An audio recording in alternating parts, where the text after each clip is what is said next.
मुख्यमंत्री जयराम ठाकुर ने पुलिस विभाग की 160 करोड़ रुपए की लागत की 43 परियोजनाओं के किए लोकार्पण और शिलान्यास।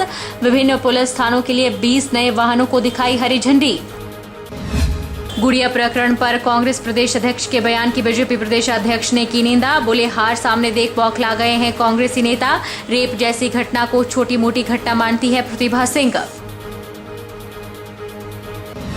जिला परिषद केडर कर्मचारियों की पेन डाउन हड़ताल जारी। कर्मचारी विभाग में विलय करने की मांग पर अड़े। पंचायत सचिवों और कर्मचारियों के हड़ताल पर जाने से पंचायतों में कामकाज प्रभावित, लोग परेशान। और हिमाचल प्रदेश स्कूल शिक्षा बोर्ड ने 10वीं का परीक्षा परिणाम किया घोषित। मंडी की प्रियंका और दिवांगी शर्मा ने मेरिट में पहला स्थान किया हासिल। 700 में से 693 अंक किए प्राप्त। डॉक्टर बनना चाहती है दिवांगी। नमस्कार, आप देख रहे हैं HP 24x7। मैं हूं जनीशा। राज्य सरकार प्रभावी पुलिस व्यवस्था सुनिश्चित करने के लिए प्रदेश में पुलिस बल के आधुनिकीकरण और सुदृढ़ीकरण के लिए प्रतिबद्ध है। ये बात मुख्यमंत्री जयराम ठाकुर ने शिमला से वर्चुअल माध्यम द्वारा राज्य के विभिन्न भागों में पुलिस विभाग के लगभग 160 करोड़ रुपए की लागत की 43 परियोजनाओं के लोकार्पण और शिलान्यास करने के बाद कही। मुख्यमंत्री ने शिमला से पुलिस विभाग के विभिन्न पुलिस थानों के लिए 20 नए वाहनों को हरी झंडी दिखाकर रवाना भी किया और पुलिस चौकी संजौली को पुलिस थाना में स्तरोन्नत करने की घोषणा भी की। देश में पुलिस विभाग और बेहतर ढंग से काम करे, उसके लिए जो आधारभूत जो हमारा इंफ्रास्ट्रक्चर है उसको स्ट्रेंथन करने की जो आवश्यकता हम वर्षों से महसूस कर रहे थे, उसमें हम तेजी से आगे बढ़ते जा रहे हैं। और इसका सीधा सा उदाहरण हमारे सामने आज है। आज वर्चुअल माध्यम से हम हिमाचल प्रदेश में एक साथ 14 उद्घाटन और 29 शिलान्यास के कार्यक्रम कर रहे हैं। और जो उद्घाटन 14 कर रहे हैं, जिस पर हमने 30 करोड़ रुपए से ज्यादा की राशि खर्च की है, और जो शिलान्यास हम कर रहे हैं उसमें 130 करोड़ रुपए हम उस पर खर्च कर रहे हैं। अगर इन दोनों को मिलाकर के हम देखें उद्घाटन और शिलान्यास को, तो कुल संख्या 43 प्रोजेक्ट्स हैं हमारे ये, और 43 प्रोजेक्ट में 160 करोड़ रुपए की ये उद्घाटन और शिलान्यास के कार्यक्रम आज एक समय में हम यहां से वर्चुअल माध्यम से कर रहे हैं। मुख्यमंत्री जयराम ठाकुर ने हाल ही में राजस्थान के उदयपुर में हुई हिंसक घटना की निंदा की है, जिसमें 2 लोगों ने एक युवक की हत्या कर इसका वीडियो ऑनलाइन पोस्ट किया था। मुख्यमंत्री ने कहा कि यह एक जघन्य अपराध है और इस तरह की घटनाएं समाज के सौहार्द को बिगाड़ती है। उन्होंने राजस्थान सरकार से दोषियों के खिलाफ कड़ी कार्रवाई करने का भी आग्रह किया है। राजस्थान के उदयपुर में जो हाल ही में घटना घटित हुई है, उसकी कड़ी निंदा करता हूं। और इस घटना से एक बात जाहिर हो जाती है कि कुछ लोगों की हिम्मत और हौसला इस कदर बढ़ गया कि सारी हैवानियत की हदें पार कर ली। और मैं इस बात के लिए जरूर कहना चाहूंगा, गहलोत सरकार से आग्रह करना चाहूंगा कि दोषियों के खिलाफ जो कार्रवाई बनती है उसमें तुरंत कार्रवाई करें और सख्त कार्रवाई करें। बीजेपी के प्रदेश अध्यक्ष सुरेश कश्यप एक बार फिर कांग्रेस पर हमलावर हुए हैं। नाहन में कश्यप ने कहा कि कांग्रेस के नेता हार सामने देख बौखलाहट में आकर अनाप शनाप बयानबाजी कर रहे हैं। उन्होंने कहा कि कांग्रेस अध्यक्ष ने रेप जैसे जघन्य अपराध को एक छोटी मोटी घटना करार दिया है, जो बेहद दुर्भाग्यपूर्ण है। उन्होंने ये भी कहा कि नेता प्रतिपक्ष सहित कांग्रेस के अन्य नेता जिस तरह की भाषा का प्रयोग कर रहे हैं वह बेहद निंदनीय है। समझता हूं कि जिस प्रकार की भाषा का उपयोग कांग्रेस के नेता, चाहे नेता प्रतिपक्ष हैं या दूसरे लोग कर रहे हैं, कहीं ना कहीं बहुत ही निंदनीय, दुर्भाग्यपूर्ण है। पिछले कल जो कांग्रेस की अध्यक्ष हैं, उनका बयान भी हमने जो गुड़िया प्रकरण हुआ उसको लेकर सुना, और उन्होंने जो है रेप जैसे जघन्य अपराध को छोटी मोटी घटना करार दिया। मैं समझता हूँ बहुत ही दुर्भाग्यपूर्ण है। एक बेटी के साथ जो दरिद्रता हुई, जो है जिस प्रकार से उसके साथ दुर्व्यवहार किया गया, और कांग्रेस के जो प्रदेश के अध्यक्ष उसको एक छोटी घटना कहे, ये इससे बड़ी चिंता का विषय और दुर्भाग्य की विषय क्या हो सकता है। इसी प्रकार से जो उनके नेता प्रतिपक्ष है वो भी जिस भाषा का उपयोग करते हैं, मैं समझता हूँ कि भले ही हम लोग जो है राजनीति में हम लोग हैं, लेकिन राजनीति के अंदर एक सभ्य भाषा का प्रयोग होना चाहिए। हमको सदा ही एक मर्यादित भाषा का उपयोग करना चाहिए। उधर भाजपा महिला मोर्चा की प्रदेश महामंत्री मांझली ठाकुर ने मंडी में आयोजित पत्रकार वार्ता में कहा कि सांसद प्रतिभा सिंह गुड़िया रेप कांड को लेकर दिए अपने बयान पर सार्वजनिक माफी मांगे, जिसमें उन्होंने कहा था कि यह कोई बड़ा कांड नहीं था बल्कि एक छोटी सी घटना थी। उन्होंने कहा कि अगर वे अपने इस बयान पर सार्वजनिक माफी नहीं मांगती है तो प्रदेश भाजपा महिला मोर्चा उनके खिलाफ मोर्चा खोल देगा। पिछले कल लाहौल स्पीति में कांग्रेस की सांसद प्रतिभा सिंह ने अपने बयान में कहा कि उन्होंने जनसभा को संबोधित कर रही थी, तो उसमें उन्होंने कहा कि महिला जो गुड़िया रेप कांड अपने शिमला के अंदर हुआ वो कोई बहुत बड़ा कांड नहीं था बल्कि एक छोटी सी घटना थी। तो मैं प्रतिभा सिंह जी को भारतीय जनता पार्टी महिला मोर्चा की तरफ से कड़े शब्दों में कहना चाहती हूँ कि अपने उस बयान के लिए वो सार्वजनिक माफ़ी मांगे, क्योंकि हम जिस हिमाचल प्रदेश में रहते हैं जहाँ पर भारत माता की जय बोली जाती है, जहाँ पर गंगा पूजी जाती है, काली पूजी जाती है, सरस्वती पूजी जाती है और कन्या पूजन के लिए बेटियाँ ढूंढी जाती हैं, उस हिमाचल प्रदेश को आपने शर्मसार किया है। पूरी नारी जाति का आपने अपना अपमान किया है, नारियों को अपमानित किया है। आप सरेआम गुंडे बहशी दरिंदों को आमंत्रित कर रही हैं कि आप ये महिलाओं को छेड़ते हैं, उनके साथ रेप करते हैं, रेप करने के बाद उनको मार देते हैं। तो यह कोई बड़ी घटना नहीं है बल्कि यह एक छोटी सी घटना है। तो उनको इसके लिए माफ़ी मांगनी ही चाहिए और सार्वजनिक तौर पे मांगनी चाहिए।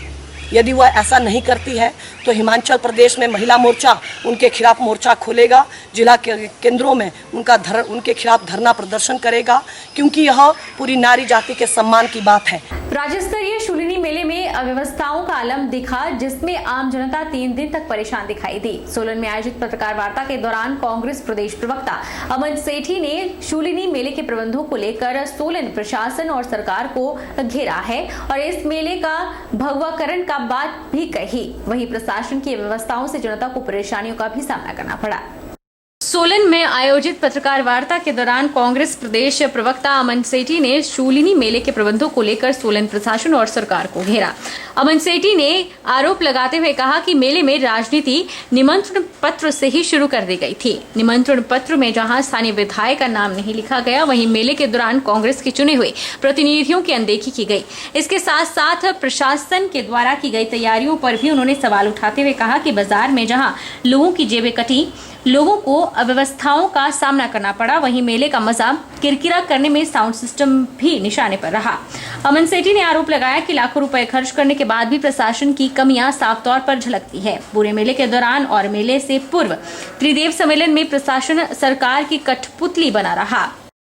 जो 3 दिन का मेला था, पहले तो बहुत अच्छा गया। सोलन वासियों के माँ शूलिनी का मेला 2 साल बाद माँ का जो आशीर्वाद है सोलन पे, सोलन की जनता पे, वो हमेशा बना रहे। दूसरा, जो प्रशासन का जो रवैया था वो बिल्कुल ही नकारात्मक था। जो जनता जो इतनी परेशान हुई और व्यवस्थाओं को लेके, वो बहुत ही चिंताजनक है। चाहे वो शहर में जाम को लेके कर लें, चोरियों को लेके कर लें, कईयों की जेबें कटी, कईयों के गलों से हार चोरी हो गए। तो ये जहाँ कहीं ना कहीं था, ये प्रशासन की नाकामियाँ थी, ये जो दर्शाती है। प्रशासन जो था वो भारतीय जनता पार्टी के नेताओं और मंत्रियों की आवभगत में लगा रहा, उनके हाथ की कठपुतली बना रहा। और दूसरा जो है, जनता सड़कों पर ऐसे परेशान रही, कई लोग रात रात तक अपने घरों में नहीं पहुंचे। जो इतना रश था, जो व्यवस्थाएं थी, वो सारी की सारी चरमरा गई।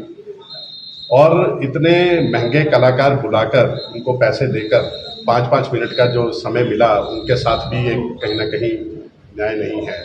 जहाँ देखा कि साउंड सिस्टम भी फेलियर रहा। दूसरा, मैं यही कहूँगा कि मेले की जो व्यवस्थाएं थी वो सारी की सारी प्रशासन की नाकामियाँ हैं, नाकामियाँ दर्शाती है। मेले का भगवाकरण किया गया। राष्ट्रीय शिक्षा नीति 2020 के संदर्भ में भारतीय परिप्रेक्ष्य में भौतिक विज्ञान पाठ्यक्रम का समग्र विकास को लेकर सरदार पटेल विश्वविद्यालय मंडी में 2 दिवसीय राष्ट्रीय संगोष्ठी एवं कार्यशाला का आयोजन किया जा रहा है। इस कार्यशाला में केंद्रीय विश्वविद्यालय, हिमाचल प्रदेश सरदार पटेल विश्वविद्यालय, स्कूल और विभिन्न शिक्षण संस्थान से आए विद्वान भाग ले रहे हैं। सरदार पटेल विश्वविद्यालय मंडी के प्रथम कुलपति प्रोफेसर डी शर्मा और हिमाचल प्रदेश विश्वविद्यालय में भौतिक विज्ञान विभाग के अध्यक्ष नागेश ठाकुर ने बताया कि राष्ट्रीय शिक्षा नीति 2020 को ध्यान में रखते हुए भौतिक विज्ञान में पाठ्यक्रम कैसे तैयार किया जाए, इसको लेकर 2 दिवसीय कार्यशाला आयोजित हो रही है। इस कार्यशाला में केंद्रीय विश्वविद्यालय, हिमाचल प्रदेश सरदार पटेल विश्वविद्यालय, स्कूल, IIT, JNU और विभिन्न शिक्षण संस्थान से प्रतिभागी आए हुए हैं। फिजिक्स का नया पाठ्यक्रम बनाकर के किस तरह से कॉलेजों और स्कूलों में पढ़ाया जाए, इसको लेकर यहाँ सब इकट्ठा हुए हैं और 2 दिन तक इस विषय पर चर्चा की जाएगी। जो ये राष्ट्रीय कार्यशाला विद्या भारती, केंद्रीय विश्वविद्यालय और सरदार पटेल विश्वविद्यालय तथा जो हिम साइंस कांग्रेस है उसके माध्यम से राष्ट्रीय शिक्षा नीति 2020 को ध्यान में रखते हुए फिजिक्स में यानी कि भौतिकी विज्ञान में जो सिलेबस आगे बनना है, राष्ट्रीय शिक्षा नीति की जो अनुशंसा है उसके आधार पर उसकी ये 2 दिन की कार्यशाला यहाँ हो रही है। और इस कार्यशाला में केंद्रीय विश्वविद्यालय, हिमाचल प्रदेश विश्वविद्यालय, सरदार पटेल विश्वविद्यालय, विभिन्न शिक्षण संस्थान और जो स्कूल हैं उससे भी प्रतिभागी आए हैं। तो इस फिजिक्स का जो curriculum as per national education policy 2020 के आधार पर कैसे आगे बनाकर हम विद्यार्थियों के समक्ष रखें, इसकी ये 2 दिन इस कार्यशाला में ये चर्चा हो। मुझे सरदार पटेल विश्वविद्यालय के प्रथम कुलपति होने के नाते पिछले कल ही माननीय मुख्यमंत्री जी ने इस भवन को लोकार्पण करके सरदार पटेल विश्वविद्यालय को दिया है और आज हम यहाँ पर 2 दिवसीय ये भौतिक विषय में जो राष्ट्रीय शिक्षा नीति के अनुरूप जो नया पाठ्यक्रम तैयार होना है, जो उसको किस तरह से विद्यालयों में और महाविद्यालयों में पढ़ाया जाए, उसके लिए एक्सपर्ट्स देश भर से यहाँ पर एकत्रित हुए हैं और उन सब बातों के लिए अगले 2 दिन चर्चा रहने वाली है। और आज का ये जो प्रथम सत्र था इसमें भी बहुत से जो विद्वान हैं, जिसमें IIT, JNU और बहुत से अन्य विश्वविद्यालय के लोग आए हैं, उनका मैंने यहाँ पर अपने विश्वविद्यालय में स्वागत किया। और मुझे लगता है कि ये 2 दिन तक जो चर्चा रहेगी उससे निश्चित रूप से राष्ट्रीय शिक्षा नीति को किस तरह से जो है स्कूल लेवल पे, कॉलेज लेवल पे किस तरह से इम्प्लीमेंट किया जाना है, उसके लिए एक सचमुच एक अच्छा रास्ता जो है यहाँ पे तैयार होगा। नूरपुर विधानसभा में पानी की समस्या दिन ब दिन विकराल होती जा रही है। क्षेत्र में जल शक्ति मिशन के तहत पानी की पाइपलाइन तो बिछा दी गई, लेकिन उनमें पानी ही नहीं है। ये बात नूरपुर के पूर्व विधायक अजय महाजन ने पत्रकार वार्ता में कही। नूरपुर के पूर्व विधायक अजय महाजन ने कहा कि आज हालत ऐसी है कि लोगों को सड़कों पर उतरकर विभागीय अधिकारियों के खिलाफ प्रदर्शन करना पड़ रहा है। नूरपुर के विधायक और वन मंत्री राकेश पठानिया ने कहा था कि नूरपुर शहर को 2 समय पानी मिलेगा, लेकिन यहाँ के हालात आज सबको पता है। मंत्री हमेशा इतिहास रचने की बात कहते रहते हैं, लेकिन नूरपुर में पानी की सप्लाई न देकर उन्होंने यह इतिहास जरूर रच दिया है। महाजन ने कहा कि कई ऐसी पेयजल योजनाएं हैं जो आज या तो हाँफ चुकी है या फिर उनसे गंदा पानी लोगों को दिया जा रहा है। उन्होंने कहा कि मंत्री समस्या का समाधान कागजों में नहीं बल्कि धरातल पर करें और लोगों को राहत दें। जो जल शक्ति मिशन है उसके अंतर्गत पाइप कई जगह डाल दी गई है अपने चहेतों को खुश करने के लिए, पर सोर्सेस क्रिएट नहीं किए गए। रिजल्ट क्या हुआ है, जहां पहले भी पानी जाता था वो भी बंद हो गया और कई टैंक्स बना दिए गए हैं जिसमें पानी नहीं डाला गया। और सबसे बड़ी बात, जैसे मैंने पहले कहा, सोर्सेस नए क्रिएट नहीं किए गए। आपकी नागनी में गंदा पानी जो है उसको उठा रहे हैं, डायरेक्टली भेज रहे हैं और फिल्ट्रेशन प्लांट ठीक नहीं जाता। और दूसरा जो पानी नागनी को दे रहे हैं, जो नागनी की एसिड वाटर स्कीम होती थी, कई पंचायतों को पानी देती थी, उसको खुद को आधा घंटा पानी मिल रहा है। शहर को 2 घंटे 2 बार दिन में कहा था पानी मिलेगा, उसको भी अब जो पहले जैसे आधा घंटा आता था उसको डिवाइड कर दिया है, तो अब दोनों टाइम दिक्कत आनी शुरू हो गई है। वार्ड नंबर 7 और 9 में तो गंदा पानी भी जा रहा है।